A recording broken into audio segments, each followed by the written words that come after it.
Hello, I'm Marcus. For 20 years, I watched my father choose my half-sister over me at every turn. Birthday parties where I got handshakes while she got new cars. College tuition that flowed to her private school while I worked 3 jobs to pay for community college. Wedding expenses that drained his savings account for her dream ceremony while he told me real men pay their own way.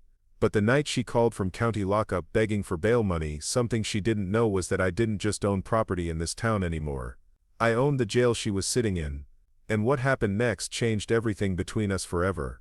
Before we jump back in, tell us where you're tuning in from. And if this story touches you, make sure you're subscribed, cause tomorrow I've saved something extra special for you. The rain was coming down hard against the windows of my office that Tuesday night in October when my phone rang. I was hunched over a stack of contracts, the kind of paperwork that keeps you up past midnight when you're trying to build something from nothing. The caller ID showed a number I didn't recognize, but something about the timing felt urgent. I picked up on the fourth ring. The automated voice was cold and mechanical. "You have a collect call from Dakota Mitchell at Pierce County Detention Center. Will you accept the charges?" My blood went cold. Dakota, my half-sister. I hadn't heard from her in 3 years. Not since she'd convinced our father to co-sign a loan she never intended to pay back. The same loan that had nearly cost him his house before I quietly stepped in to cover the payments without him knowing. I pressed 1 to accept. "Marcus, thank God you answered." Her voice was shaky, desperate in a way I'd never heard before. "I'm in so much trouble. I need your help. I'm at the county jail and they're saying bail is set at $50,000. Dad won't answer his phone and I don't know who else to call." I leaned back in my leather chair, the one I'd bought after my first successful acquisition, and stared out at the city lights of Millfield spreading below my 20th floor office.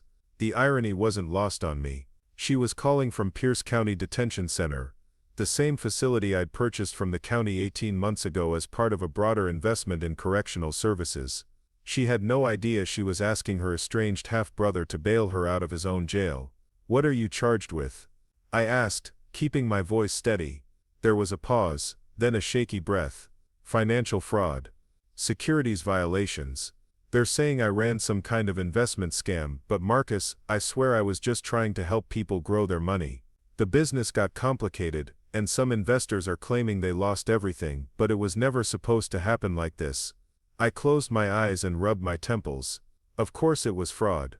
28 years old, and she was following the same pattern that had defined her entire life. Take shortcuts, make promises she couldn't keep, then expect someone else to clean up the mess when it all fell apart. Usually that someone was our father Thomas Mitchell, who had spent the better part of 2 decades bailing her out of one crisis after another, while barely acknowledging my existence. "How much are we talking about?" I asked. The pause was longer this time. The prosecutor mentioned something about $3.7 million in losses across multiple victims. "But Marcus, most of that is just on paper. The investments went bad, but I wasn't trying to steal from anyone. You have to believe me." 3.7 million. I felt a familiar knot forming in my stomach, the same one I'd carried since childhood whenever Dakota's name came up in conversation. This wasn't going to be another $5,000 mistake or a $15,000 poor decision. This was federal prison territory, and she knew it. "Why are you calling me?" I asked, quietly. "We haven't spoken in years. Last time I saw you was at Christmas 3 years ago, and you spent the entire talking about your new boyfriend's startup while Dad hung on every word. You didn't even ask how my business was going." I heard her swallow hard. "I know we haven't been close, and I know I haven't always been the best sister, but you're the only person I know who might have the kind of money to help me. Dad's been telling everyone how successful you've become with your investment company. He says you own half the commercial real estate in 3 counties now." The bitter irony cut deep. Dad had been bragging about my success to Dakota, but he'd never once told me he was proud of what I'd built. Not when I'd bought my first apartment complex at 25 with money I'd saved from working construction and night security. Not when I'd expanded into commercial properties and started Mitchell Holdings at 30. Not even when Forbes had featured me in their under 35 inches list last year as one of the region's most successful young entrepreneurs. But apparently my achievements were worth mentioning when his golden child needed a bailout. I stood up and walked to the window, looking down at the city I'd grown up in. Millfield had been good to me, but it had taken years to earn respect here. Years of proving that the quiet kid who'd grown up on the wrong side of town could build something lasting. Years of overcoming the reputation that came with being Thomas Mitchell's forgotten son.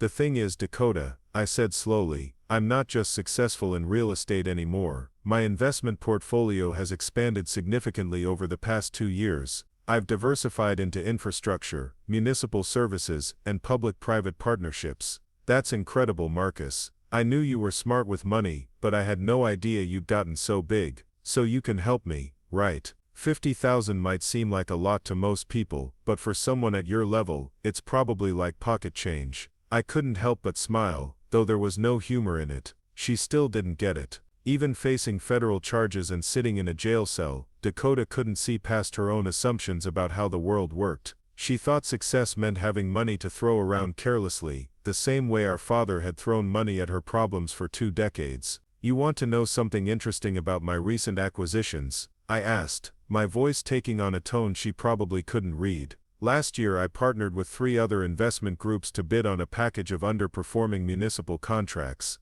The county was looking to privatize several services to improve efficiency and reduce taxpayer burden.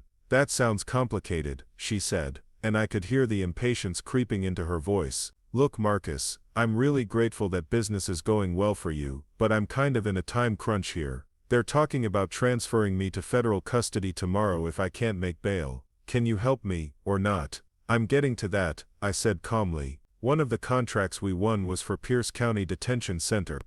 The county had been losing money on the facility for years, outdated infrastructure, staffing issues, rising operational costs. They needed private investment to modernize the facility and bring it up to state standards. I heard her breathing change slightly, but she didn't say anything. It was a significant investment, I continued. $12 million up front, plus ongoing operational costs and infrastructure improvements. But the long-term contracts made it worthwhile. Pierce County Detention Center has been one of our most stable revenue streams for the past 18 months. Marcus, she said quietly, and I could hear something shifting in her voice. Why are you telling me this? Because, Dakota, the jail you're sitting in right now, the one where you're asking me to post $50,000 bail, I own it. You're not just calling your half-brother for help. You're calling the owner of Pierce County Detention Center to bail you out of Pierce County Detention Center. The silence stretched for nearly 30 seconds. I could hear background noise from the jail, distant voices, the sound of doors closing, but Dakota didn't say a word. When she finally spoke, her voice was barely a whisper. You own the jail I'm in. I own the jail you're in, I confirmed. Along with my business partners, yes. We hold the operational contract, we employ the staff, we handle the day-to-day management. When someone gets arrested in Pierce County, they become our responsibility until they make bail, get transferred or serve their sentence. I don't understand, she said, and for the first time since I'd known her, Dakota sounded completely lost. How is that possible? How did you get big enough to own a jail? That's a long story, I said, settling back into my chair. It starts with a 17-year-old kid who got tired of watching his father choose his stepdaughter over his biological son at every opportunity. It continues with that same kid working 80-hour weeks through college, while his father paid for his stepdaughter's sorority fees and spring break trips to Europe. Marcus, she started, but I wasn't finished. It includes that kid taking out student loans for community college, while watching his father write checks for private university tuition. It covers the years he spent building his first business with money he earned working construction during the day, and security at night, while his father bought his stepdaughter a new BMW for her 21st birthday. I know Dad wasn't always fair, she said quietly. Fair? I almost laughed. Dakota, do you know what Dad got me for my 21st birthday? Nothing, he forgot. But 3 weeks later, he spent $18,000 on your study abroad semester in Italy, because you said it would be good for your personal growth. The memory still stung, even after all these years.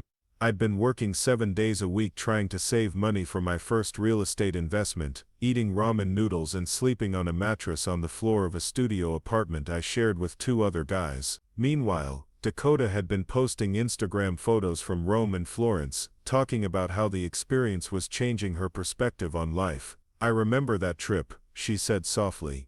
I thought you were just busy with work. I didn't know you wanted to travel too. I didn't want to travel, Dakota. I wanted my father to care about my dreams the way he cared about yours. I wanted him to ask about my plans and offer to help instead of just assuming I'd figure it out on my own because I was the responsible one. The collect call system interrupted us with a warning that we had 2 minutes remaining.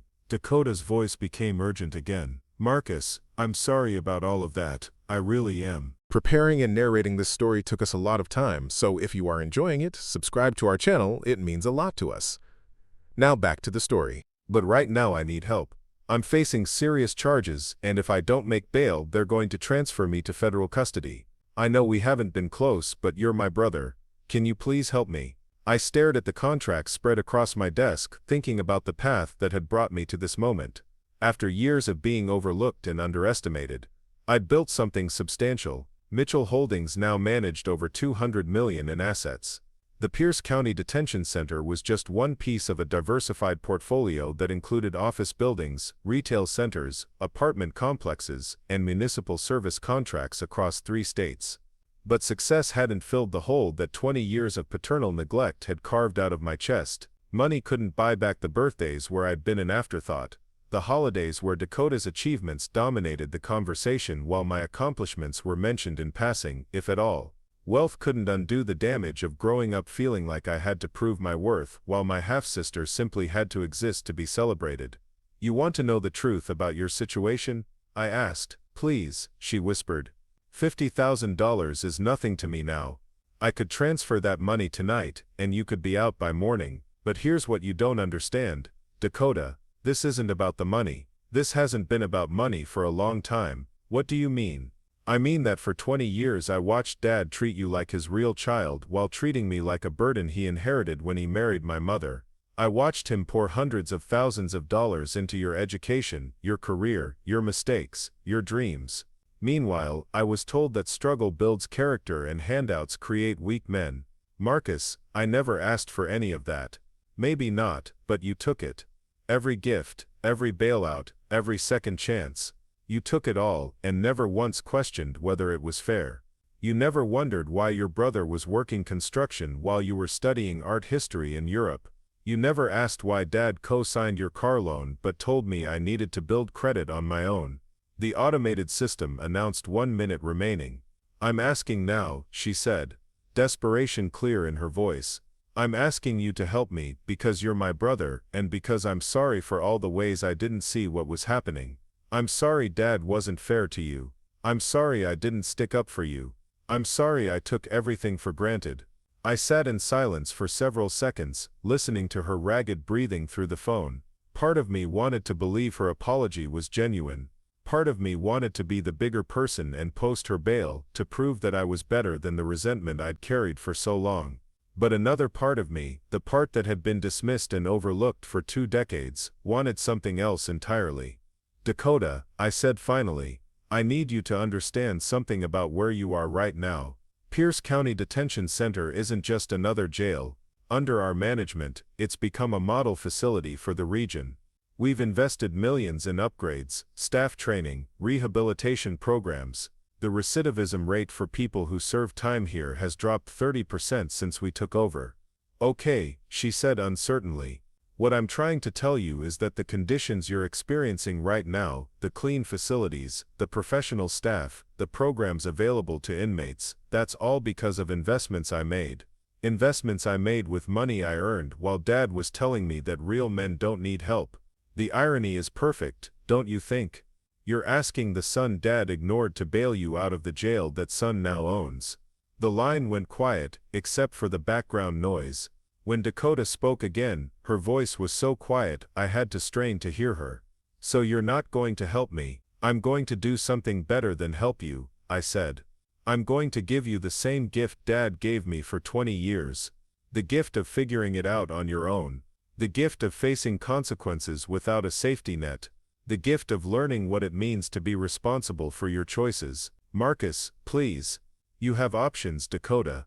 You can contact a bail bondsman and put up collateral. You can reach out to the investors you allegedly defrauded and see if any of them are feeling generous. You can call Dad and explain why his golden child is sitting in jail on federal charges. What you can't do is call the brother you've ignored for 3 years and expect him to solve your problem with his checkbook. The automated system announced that the call would end in 15 seconds. "Wait," she said frantically. "Marcus, please don't hang up.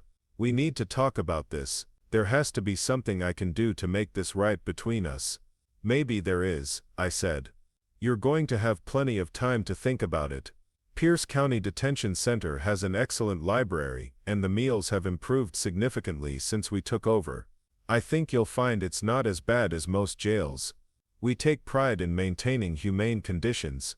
"Marcus," she started. The call ended. I set the phone down and turned back to the window, looking out at the lights of the city I'd grown to love, despite its indifference to my childhood pain. Somewhere out there in the darkness, Dakota was learning what it felt like to be alone with a problem too big for her to solve with charm or connections, or family loyalty. I felt a mixture of satisfaction and sadness that surprised me with its intensity. This wasn't revenge, exactly. It was justice of a sort, the kind that comes from life finally balancing the scales. But it was also loss, the final confirmation that the family I'd always wanted was never going to exist. My assistant knocked on the doorframe. The lights had been off in the outer office for hours, but Maria often worked late when I did, handling correspondence and preparing documents for the next day's meetings. "Everything okay, Mr. Mitchell? I saw the lights still on, and wanted to make sure you didn't need anything before I head home." Maria was in her 40s, a single mother who'd worked her way up from receptionist to executive assistant over the past 5 years. She was one of the few people who knew about my complicated family situation, mainly because she'd fielded several calls from my father over the years trying to reach me for Dakota-related emergencies. "Just a difficult phone call," I said. "Family stuff." She nodded knowingly. "Your sister again, half-sister," I corrected automatically. "And yes, she's in some legal trouble and wanted my help."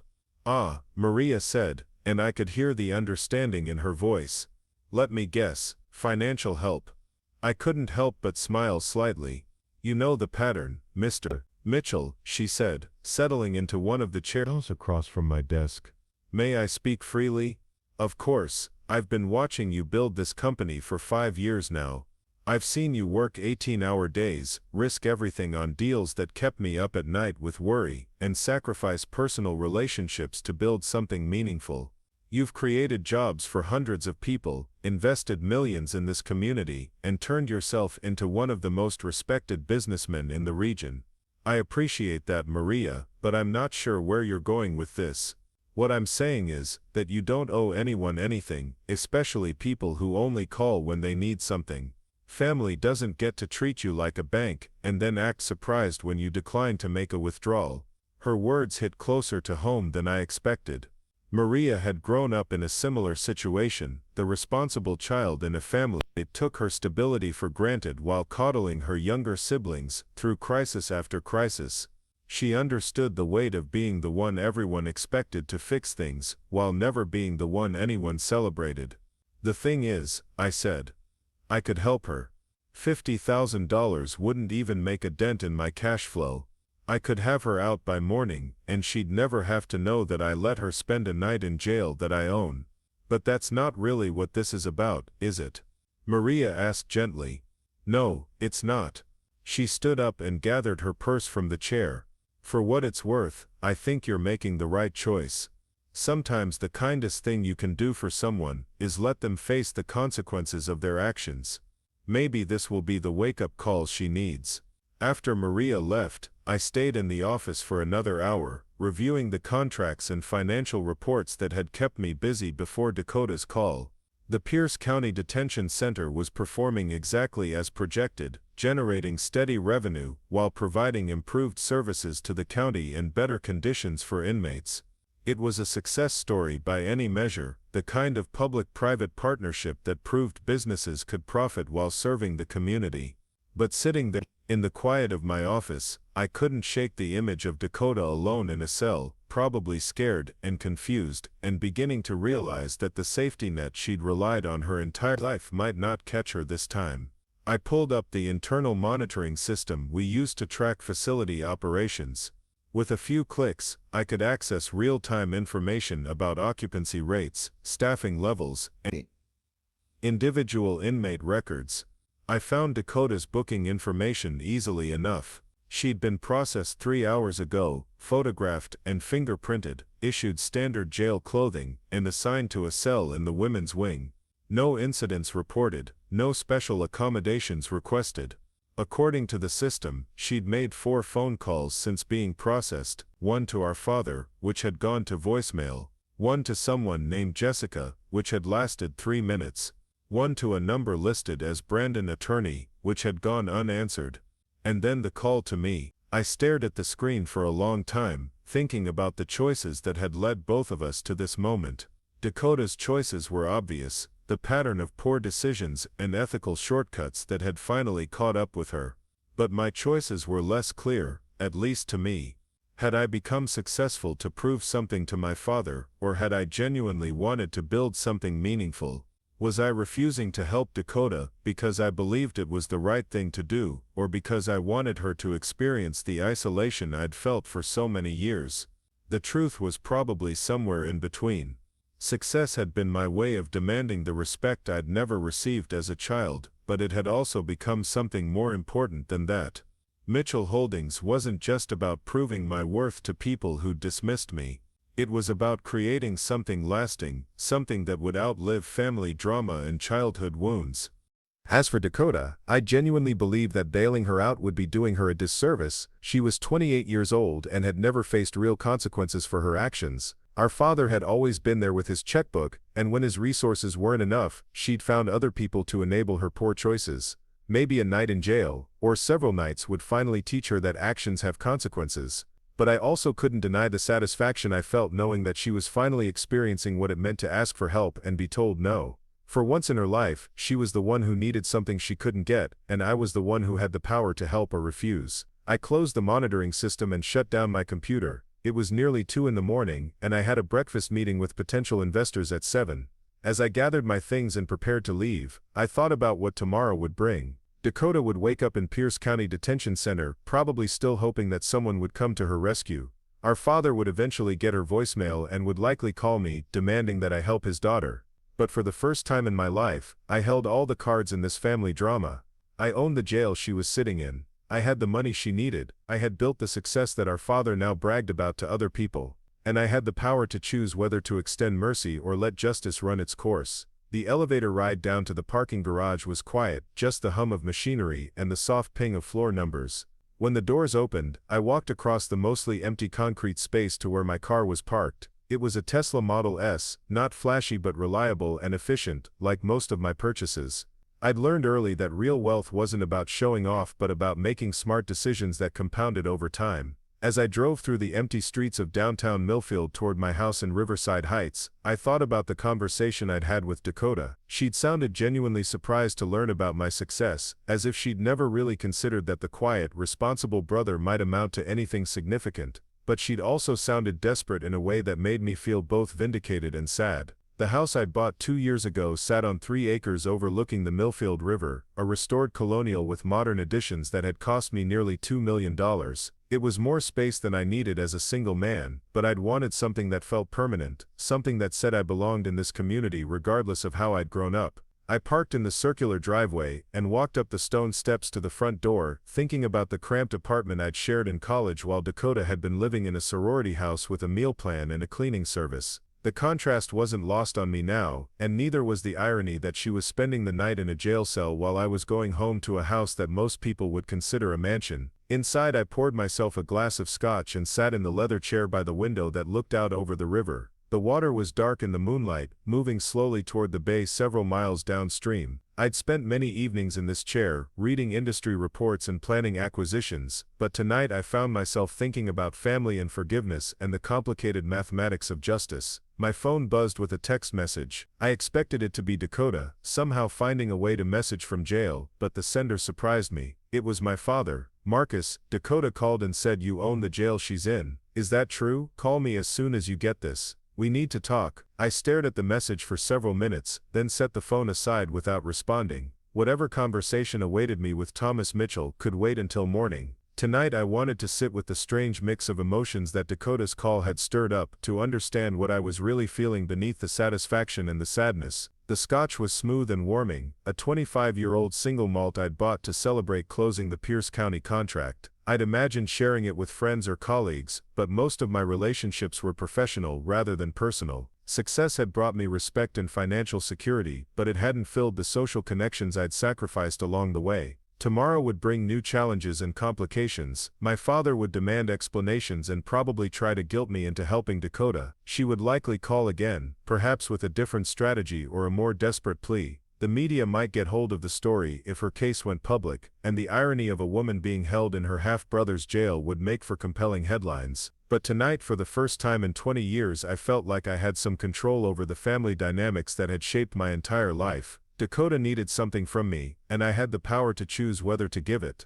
Our father would have to acknowledge that the son he'd overlooked had become someone whose decisions mattered, and I had the time and space to decide what kind of man I wanted to be in this situation. The grandfather clock in the hallway chimed twice, reminding me that morning would come quickly. I finished my scotch and headed upstairs to the master bedroom, thinking about the strange turns that life takes. A year ago, if someone had told me I'd own the jail where my half-sister would be arrested, I would have thought they were creating an absurd hypothetical scenario. But here we were, and the choices I made in the coming days would define not just Dakota's immediate future, but the relationships that would shape the rest of our lives. As I got ready for bed, I found myself wondering what my grandfather would have thought about this situation. He'd been the one male figure in my early life who'd treated me fairly, who'd seen potential in me when others saw only a quiet, serious child. He died when I was 15, too early to see what I'd become but late enough to teach me about integrity and persistence. His advice had been simple but powerful: work hard, treat people fairly, and don't let anyone convince you that you're worth less than you know you are. Standing in my bathroom brushing my teeth, I looked at my reflection in the mirror and wondered if he'd be proud of the man I'd become.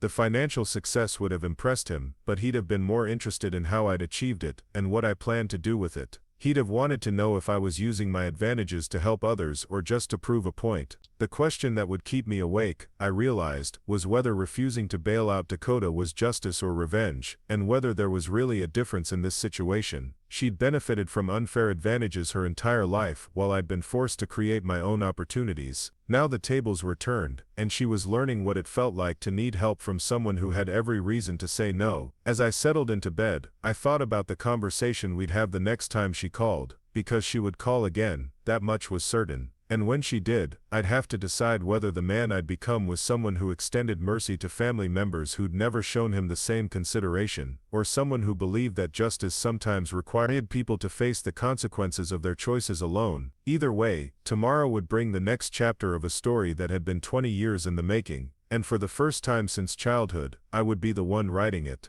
I woke up at 5:30 to the sound of my phone vibrating against the nightstand, 3 missed calls from my father, and a string of text messages that grew increasingly frantic as the night progressed. The latest one, sent just 20 minutes ago, was all capital letters demanding that I call him immediately. I set the phone aside and went through my normal morning routine: shower, coffee, review of overnight emails from my various properties and investments. The breakfast meeting with the Hartford group was scheduled for 7 at the Riverside Country Club, and I needed to be sharp. They were considering a partnership on a commercial development project in downtown Millfield that could be worth $30 million over the next 5 years, the kind of deal that required focus and preparation, not family drama. But as I drove across town in the early morning light, I couldn't stop thinking about Dakota spending her first night in Pierce County Detention Center. The facility housed about 400 inmates on average, mostly short-term stays for people awaiting trial or serving sentences of less than a year. We'd invested heavily in renovations after taking over the contract, improving everything from the medical facilities, to the food service to the recreational programs. It was by all objective measures, one of the better county jails in the region, but it was still a jail, and Dakota had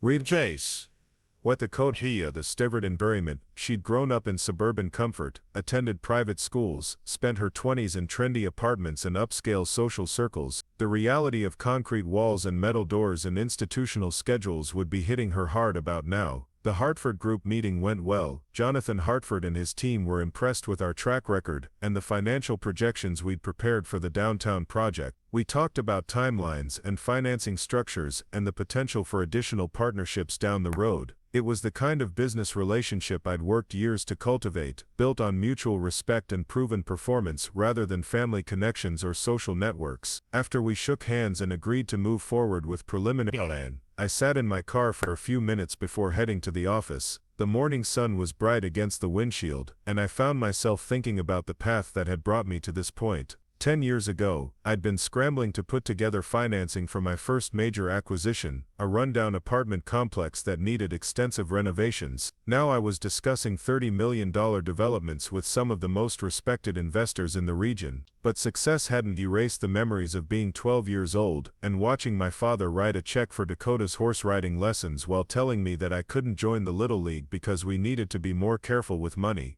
It hadn't healed the wound of working summers during high school while Dakota went to camps and programs that cost more than I earned in a year. My phone rang as I was pulling into the parking garage beneath my building. Maria's voice came through the car speakers with her usual efficient tone. "Mr. Mitchell, your father has called the office 4 times this morning. He says it's urgent and he needs to speak with you as soon as possible. Also, there's been some media interest in the Pierce County situation. I've had 2 reporters call asking for comment. Transfer Dad's calls to voicemail for now," I told her, "and prepare a standard no-comment statement for any media inquiries. If this becomes a bigger story, we'll need to handle it carefully." "Understood." "Also, you have the Henderson property inspection at 10 and the city planning meeting at 2. Should I reschedule anything?" "No, keep the schedule as is. I'll be up in a few minutes." The elevator ride to the 20th floor gave me time to think about media attention. The story had obvious appeal. Successful businessman refuses to bail out half-sister from jail he owns. It had elements of family drama, financial success, and poetic justice that would resonate with readers. But it also had the potential to damage both my business reputation and my personal privacy. Maria was waiting with coffee and a stack of messages when I arrived at the office. She'd been my assistant long enough to read my moods, and she could tell I was dealing with something complicated. "How bad is the family situation?" she asked as we reviewed the morning's priorities. "It's complicated. Dakota made some poor choices, and now she's facing the consequences. Dad wants me to fix it like I'm some kind of family bank, and you're not going to." "I haven't decided yet. Part of me thinks she needs to learn what it's like to handle a crisis on her own. Part of me wonders if I'm just being vindictive." Maria nodded thoughtfully. "In my experience, the people who never face consequences just keep making the same mistakes. Maybe this is exactly what she needs." The Henderson property inspection took most of the morning. It was a potential acquisition, a small office building that had been on the market for 6 months. The seller was motivated and the price was reasonable, but I wanted to understand exactly what we'd be buying before making an offer.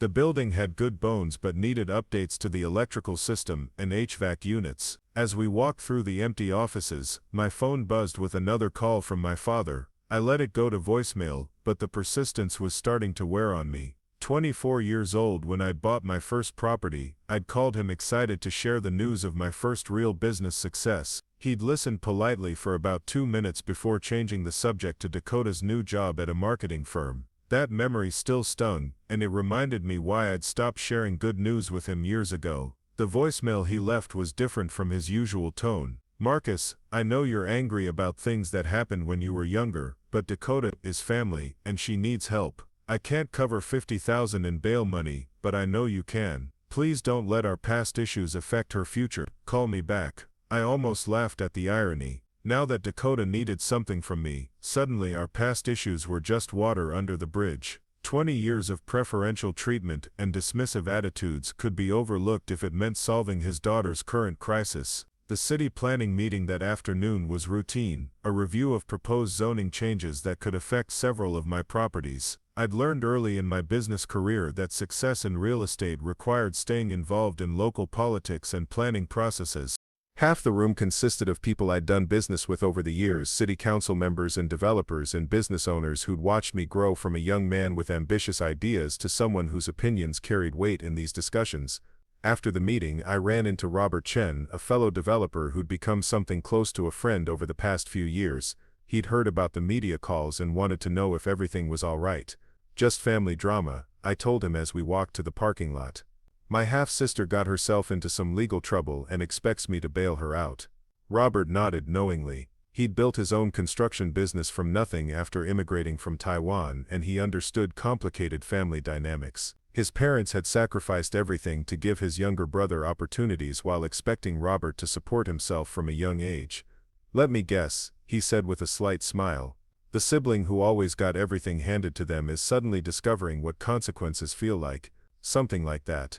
"You know what I learned?" Robert said, stopping beside his truck. "You can't save people who don't want to save themselves. And sometimes the kindest thing you can do is let them face the reality of their choices."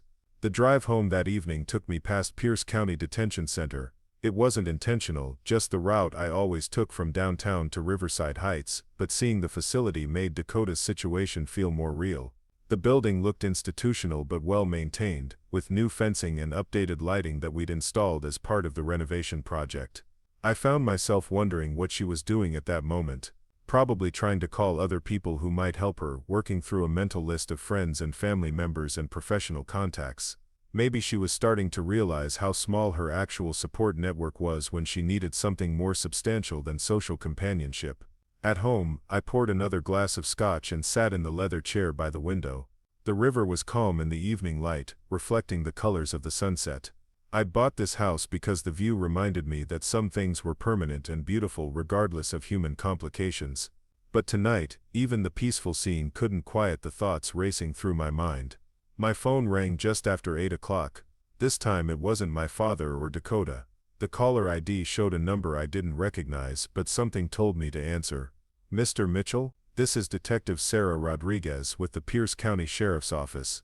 I'm investigating the charges against Dakota Mitchell, and I was hoping we could speak briefly."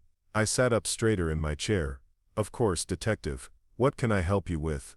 "Well, I understand you have a business relationship with the detention center where Miss Mitchell is currently being held.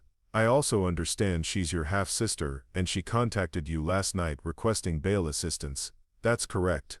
I want to be clear that there's no suggestion of impropriety here. I'm just trying to understand the family dynamics as they relate to this case. Miss Mitchell has mentioned you several times during questioning, and it seems like your relationship with her and your father might be relevant to understanding her financial situation." I chose my words carefully. "Detective Rodriguez, my relationship with my half-sister has been distant for several years. We have different mothers and were raised quite differently. I've built my business independently and haven't been involved in her financial affairs. She mentioned that your father has helped her with money problems in the past. Do you know anything about that?" "I know that Dad has been generous with Dakota throughout her life, but I don't have specific information about recent financial support. If you're trying to determine whether she had access to legitimate funds, I'd suggest speaking with him directly. We've tried to reach him, but he's not returning calls."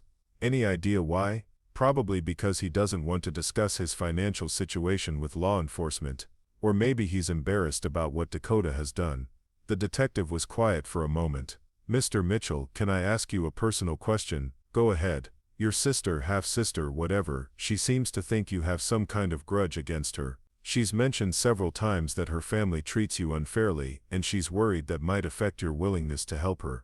Is there any truth to that?" I stared out at the darkening river, considering how much to share with a stranger. "Detective, my father has always favored Dakota over me. That's not a secret or a grudge, it's just a fact that shaped our family dynamic. But it has nothing to do with her current legal situation." "So you're not planning to help with bail?"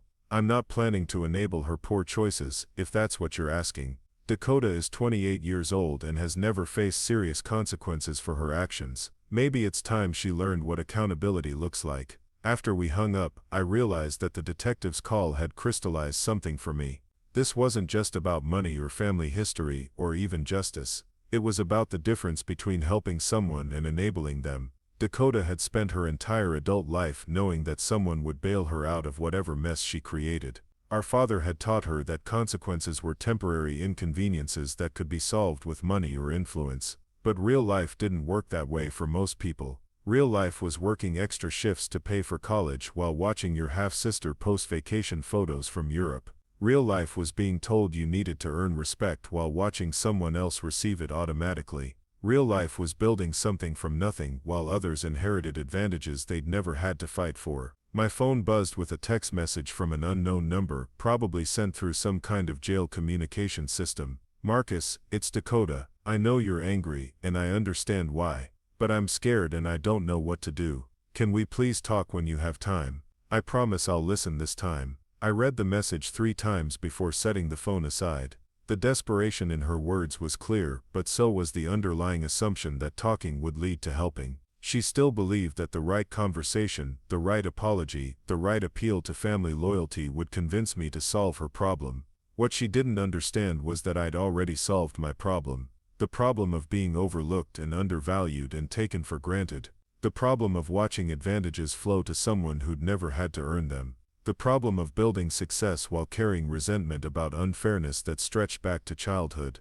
I'd solved those problems by becoming successful enough that my opinion mattered, wealthy enough that my choices had consequences, and independent enough that I didn't need anyone's approval or assistance. Dakota sitting in Pierce County Detention Center wasn't my problem to solve. It was the natural result of choices she'd made without considering the potential consequences. But as the evening wore on, I found myself thinking about the broader implications of my decision. If I let Dakota stay in jail until her trial, she'd likely be there for weeks or even months. Her case would proceed through the federal system, and depending on the evidence and her legal representation, she could be looking at significant prison time. The life she'd built, superficial as it might have been, would be completely destroyed. Part of me felt like that destruction was deserved, the inevitable result of years of poor decisions and ethical shortcuts. But another part of me wondered if I was conflating justice with revenge, and whether my refusal to help was motivated by principle or by the satisfaction of finally having power in our relationship.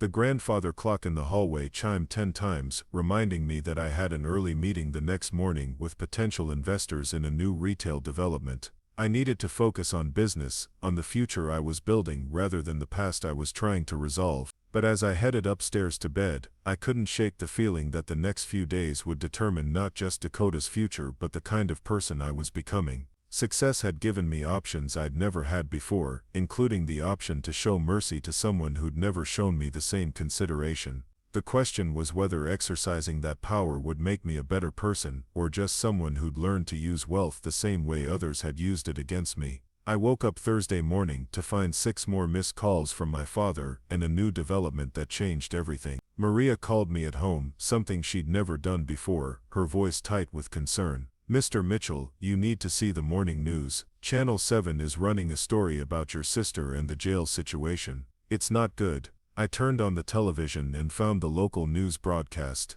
The story was the lead segment, complete with file photos of me from business award ceremonies and what looked like Dakota's social media pictures from better times. The reporter was standing outside Pierce County Detention Center, explaining how a successful real estate investor was refusing to help his half-sister who was being held in a facility he partially owned.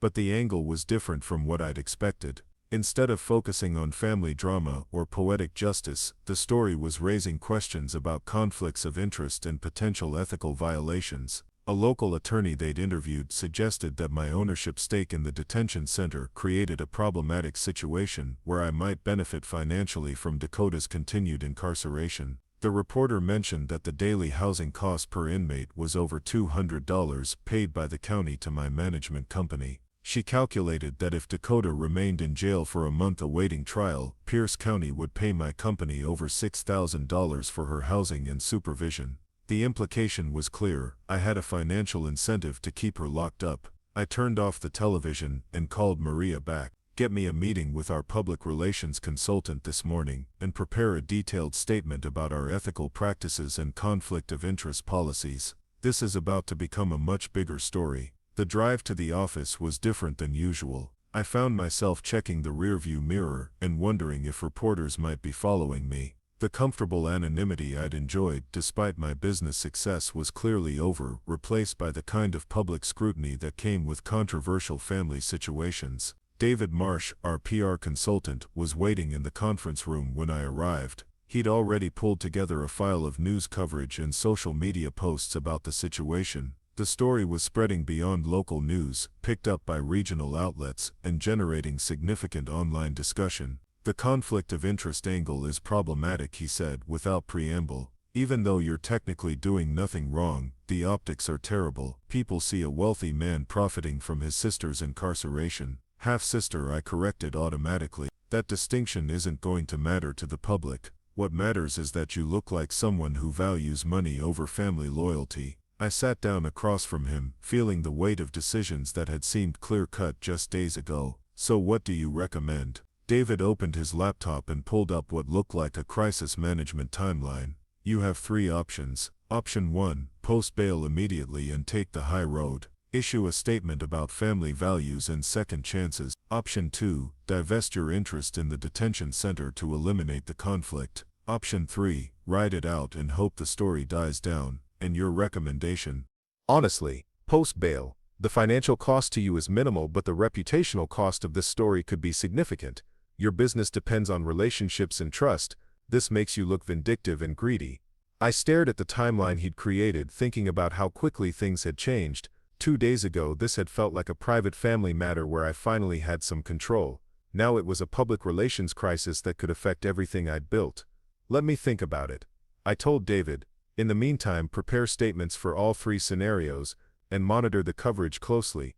After he left, I sat alone in the conference room looking out at the city I'd grown to love despite its indifference to my childhood struggles. Millfield had given me opportunities to build something meaningful, but it had also taught me that reputation mattered as much as results in business relationships. My phone rang with yet another call from my father. This time I answered. Marcus, thank God. I've been trying to reach you for 2 days. Have you seen the news coverage? I've seen it. This is destroying our family's reputation. People are calling me at work asking about Dakota and about you. We need to fix this situation immediately. I felt the familiar surge of anger at his priorities. We need to fix this. Where was this concern for family reputation when Dakota was running investment scams? Where was this urgency when she was destroying people's retirement savings? The reputation problem isn't my fault, Dad. It's the natural result of Dakota's choices and your enabling of those choices for 20 years. Marcus, I know you're angry about the past, but this isn't the time for settling scores. Dakota needs help and our family needs to present a united front. A united front? I almost laughed. When have we ever been united? When have you ever cared about my opinion or my needs when they conflicted with Dakota's? There was a long pause on the other end of the line. Finally he spoke in a voice that sounded older and more tired than I'd ever heard from him. You're right. I haven't been fair to you over the years. I always assumed you were strong enough to handle things on your own while Dakota needed more guidance and support. Guidance and support. She needed consequences and boundaries. Instead, you taught her that someone would always clean up her messes. Maybe so. But right now she's facing federal charges that could put her in prison for years. Whatever mistakes I made as a father, she doesn't deserve that kind of future. I walked to the window and looked down at the street below, watching people go about their normal lives while mine was being dissected on the morning news. Maybe the conversation I'd been avoiding for 20 years was finally happening, but the circumstances were far from what I'd ever imagined. Dad, do you know what it was like watching you pay for Dakota's college while telling me I needed to build character by paying my own way? Do you understand what it felt like to work construction while she studied abroad? I was trying to prepare you for the real world. I thought independence would make you stronger. And what were you preparing her for? A world where actions don't have consequences and family money solves every problem. He was quiet for nearly a minute. When he spoke again, his voice was barely above a whisper. I was wrong. I can see that now. But Marcus, please don't let my mistakes determine Dakota's future. Help her because it's the right thing to do, not because of what I did or didn't do as your father. After we hung up, I sat in my office for a long time thinking about right and wrong and the complicated mathematics of family loyalty. The conversation with my father had been more honest than any we'd had in years, but it hadn't resolved the fundamental question of what I owed Dakota after 2 decades of being an afterthought in our family dynamic. Maria knocked on my door with an update on the media coverage. The story was being picked up by national outlets now, framed as a broader discussion about wealth inequality and family responsibility. Social media was split between people who thought I was justified in refusing to help and others who saw me as vindictive and greedy. There's something else, she said, sitting down across from my desk. I got a call from Jessica Morrison, Dakota's former business partner. She wants to speak with you about the charges against Dakota. What did she say? She claims Dakota was set up by their business partners, that the fraud charges are exaggerated. She thinks you should know the full story before making any decisions about helping. I almost declined the meeting, but something about the timing seemed important. If Dakota had been wrongly accused, that would change everything about my decision to let her face consequences on her own. But if Jessica was just another person trying to manipulate me into solving Dakota's problems, I needed to know that too. Set up a meeting for this afternoon, I told Maria, and asked David to join us. I want a witness to whatever story she's planning to tell. The afternoon meeting with Jessica Morrison took place in our main conference room. She was a woman in her early 30s, professionally dressed but with the kind of nervous energy that suggested she was carrying significant stress. David sat quietly in the corner, taking notes and occasionally asking clarifying questions. Jessica's story was complicated but convincing. She claimed that Dakota had been the junior partner in an investment advisory firm that was actually controlled by two men who'd used Dakota's name and social connections to attract clients while keeping the real financial decisions to themselves. When the investments went bad, they'd structured everything to make Dakota appear responsible while protecting themselves from legal liability. According to Jessica, Dakota had been naive and trusting rather than intentionally fraudulent. She'd believed the senior partners were making legitimate investments and had been as surprised as anyone when clients started losing money. The federal prosecutors were focusing on her because she was the public face of the firm while the real perpetrators had covered their tracks. "Do you have any evidence to support this?" I asked. Jessica pulled out a thick folder filled with documents, emails, and financial records. "It's all here. The real partnership agreements, emails showing Dakota was kept out of investment decisions, records proving the other partners moved money offshore before the scheme collapsed." I spent an hour reviewing the documents with David while Jessica waited in reception. The evidence was compelling, though not conclusive. It painted a picture of Dakota as someone who'd been used by more sophisticated criminals rather than someone who'd intentionally defrauded investors. But it also showed a pattern of poor judgment and willingness to sign documents she didn't fully understand. "If this is true," I told Jessica when we called her back into the room, "why haven't her attorneys presented this evidence to prosecutors?" "She doesn't have good attorneys. The public defender assigned to her case has 40 other clients and hasn't had time to review everything properly. She needs private counsel, but that costs money she doesn't have." "And you think I should provide that money?" Jessica looked me directly in the eyes. "Mr. Mitchell, I know Dakota hasn't always been the best sister to you. She's told me about the family dynamics and how your father treated you differently. But she doesn't deserve to go to prison for crimes she didn't commit." After Jessica left, David and I discussed the implications of what we'd learned. If Dakota was truly innocent of intentional fraud, my refusal to help her took on a different moral dimension. But if she was guilty and Jessica was just trying to manipulate me into paying for expensive legal representation, then helping would be exactly the kind of enabling behavior that had created this situation. The media coverage was intensifying by evening. 3 more news outlets had picked up the story, and social media discussions were becoming increasingly polarized. My name was trending on Twitter for the first time in my life, and not for reasons I would have chosen. I drove home through the familiar streets of Millfield thinking about how much had changed in just 3 days. The comfortable privacy I'd enjoyed despite my business success was gone, replaced by public scrutiny of family decisions I'd assumed would remain private. The clear moral certainty I'd felt about letting Dakota face consequences was muddied by questions about her actual guilt and the fairness of the justice system. At home, I found a handwritten letter that had been delivered to my front door. The envelope was addressed in Dakota's handwriting, somehow sent from Pierce County Detention Center. Inside was 3 pages of careful cursive writing that started with an apology and evolved into the most honest communication we'd ever had.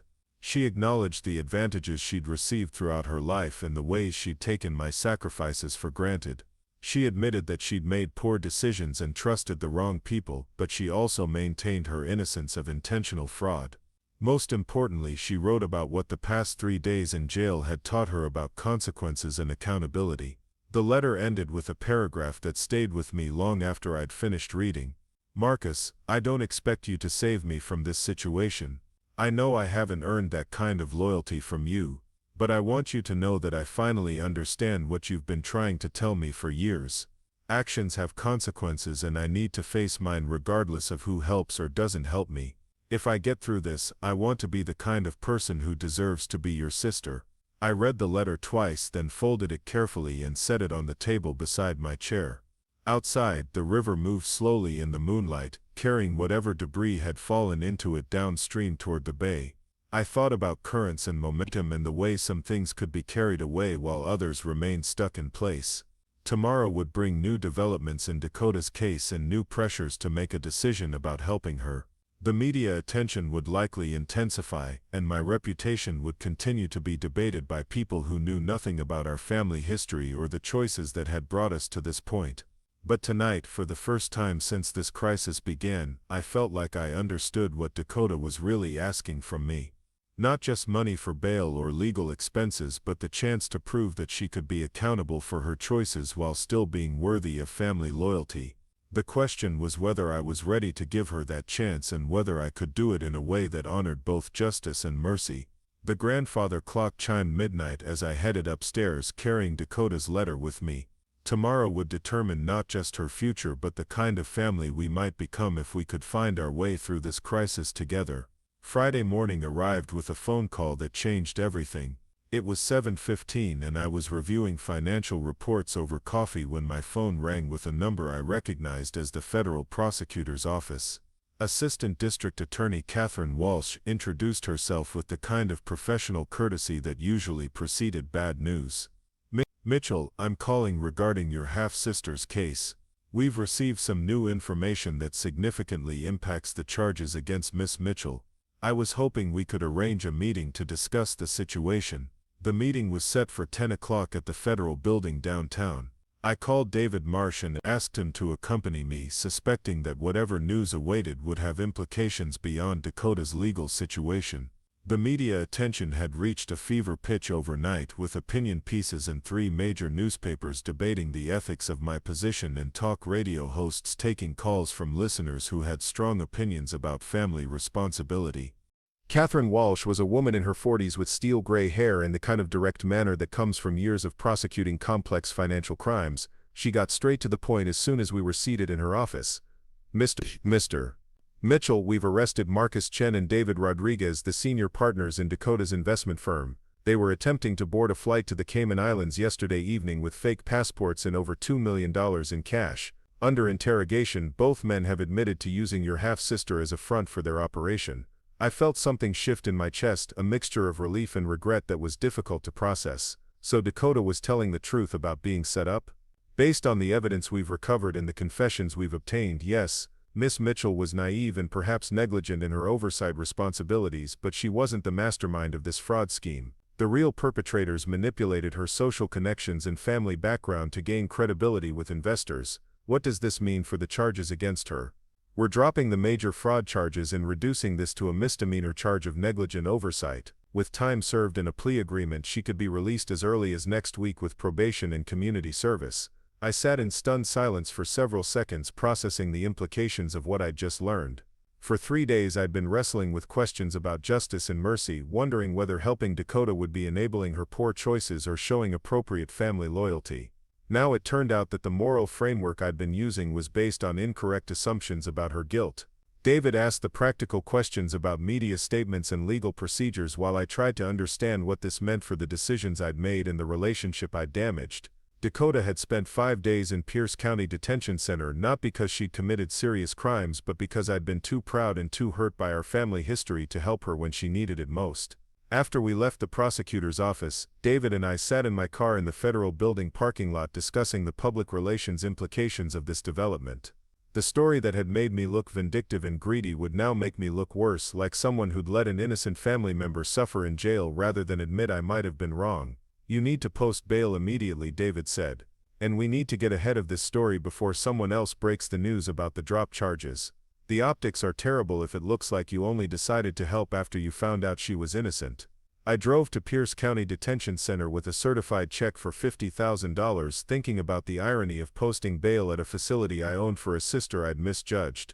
The administrative staff recognized me, of course, but they processed the paperwork with professional discretion. Within an hour, Dakota would be released into my custody. She emerged from the processing area wearing the same clothes she'd been arrested in 5 days earlier, but she looked different somehow. Smaller, more uncertain, like someone who'd been forced to confront realities she'd never had to face before. When she saw me waiting in the lobby, she stopped walking and just stared for several seconds. "Marcus, I wasn't sure you'd come." "I wasn't sure I would either," I admitted. "A lot has changed since we last talked." We didn't speak during the drive to my house in Riverside Heights. Dakota stared out the window at the familiar streets of Millfield, and I wondered what she was thinking about her first taste of consequences that couldn't be negotiated away with charm or family connections. When we arrived at my house, she looked genuinely surprised by the size and elegance of the property. "This is beautiful," she said as we walked up the front steps. "Dad always said you were successful, but I never really understood what that meant." "Success means different things to different people," I replied, unlocking the front door. "For me, it meant building something that would last regardless of what anyone else thought about my worth." Inside, I made coffee while Dakota sat at the kitchen island looking around at the granite countertops and custom cabinetry. The house suddenly felt too large and too quiet, designed for someone who'd expected to entertain clients and colleagues rather than have difficult conversations with estranged family members. "I need to apologize," she said quietly. "Not just for this situation, but for 20 years of taking advantage of opportunities that should have been shared more fairly. I never questioned why Dad paid for my college while you worked 3 jobs. I just accepted it as normal." I poured coffee into 2 mugs and sat across from her. "The prosecutors told me about Chen and Rodriguez. You really didn't know what they were doing with the client money." "I suspected something wasn't right about 6 months ago, but whenever I asked questions they told me I was being paranoid. They made me feel like I didn't understand the sophisticated investment strategies they were using. I should have pushed harder or walked away, but I trusted them because Dad always said I was too trusting and needed guidance from experienced partners." "So you weren't completely innocent," I said. "You made poor decisions and ignored warning signs." Dakota nodded, tears starting to form in her eyes. "I made terrible decisions. I was lazy and careless, and I let other people make choices that affected innocent investors. I deserve to face consequences for that, even if I didn't intentionally steal anyone's money." The conversation continued for over an hour, covering topics we'd never discussed openly before. Dakota acknowledged the advantages she'd received throughout her life and the ways our father's preferential treatment had damaged our relationship. I talked about the resentment I'd carried for years and the satisfaction I'd felt when she'd finally needed something from me that I had the power to withhold. When I decided not to post bail immediately, I told her part of me thought you needed to learn what consequences felt like. But part of me just wanted you to experience what it was like to ask for help and be told no. She wiped her eyes with a tissue I'd handed her. "I understand why you felt that way. I probably would have done the same thing if our situations were reversed. But Marcus, those 5 days in jail taught me things I needed to learn. About accountability and humility and what it means to face problems without someone else's money solving them." The afternoon brought a steady stream of phone calls and media inquiries about Dakota's release and the dropped charges. David had prepared a statement emphasizing family reconciliation and my commitment to supporting Dakota through her legal and personal challenges. But the damage to my reputation was already done, and we both knew it would take time to rebuild the relationships that had been strained by the controversy. That evening, Dakota and I sat on the back deck overlooking the river, sharing a quiet dinner and talking about the future. She would need to find a new place to live and a new career path, probably something far removed from financial services. The probation conditions would restrict her travel and require regular check-ins with a court officer. Most importantly, she would need to rebuild trust with family members and friends who'd been hurt by her association with the investment scheme. "I've been thinking about what I want to do next," she said as the sun set over the water. "I want to work with people who've been victims of financial crimes, maybe as an advocate or counselor. I understand what it's like to be manipulated by people you trust, and I think I could help others avoid the mistakes I made." "That sounds like meaningful work," I replied. "But it won't be easy to rebuild credibility in that field given your history." "I know, but I have something now that I never had before. I understand what it feels like to lose everything and have to start over.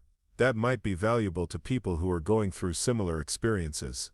Over the next several days we worked together to address the practical aspects of Dakota's situation.